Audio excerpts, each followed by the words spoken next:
আল্লাহ তাআলা মালাকুল মউতকে বলবেন, মালাকুল মউত, ইয়া মালাকাল মউত, যাও ওই গাইবান্ধার ওই সদরে তোমরা চলে যাও, ওই প্রফেসর কলোনিতে চলে যাও, ওই প্রফেসর পাড়াতে চলে যাও।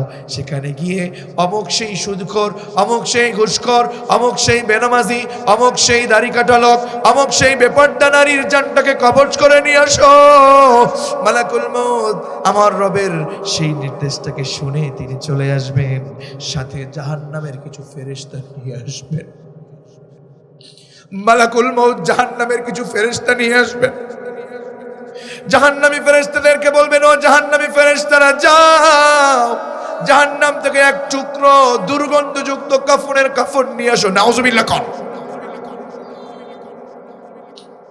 বাবা সহ্য করা যাবে না মৃত্যুর যন্ত্রণা, যুবক সহ্য করতে পারবে না, একটু মিলায় দেখো। আজকে মসজিদে আযান দেয়, তুমি মসজিদে সালাত আদায় করতে না গিয়ে তুমি অপরাধে লিপ্ত হচ্ছ, কাজে ব্যস্ত হচ্ছ, অথচ আল্লাহর ঘরে বসে মুয়াজ্জিন আযান দিয়ে বলে আল্লাহু আকবার। তোমার কাজ বড় না, তোমার ব্যবসা বড় না, তোমার চাকুরি বড় না, সবচেয়ে বড় কে? আরো জনের সবচেয়ে বড় কে? ও আমার গাইবান্ধাবাসী, মালাকুল মউত জাহান্নামী ফেরেশতাদেরকে নিয়ে আসবে আপনার কাছে, কারণ আপনি তো অন্যায় করেছেন,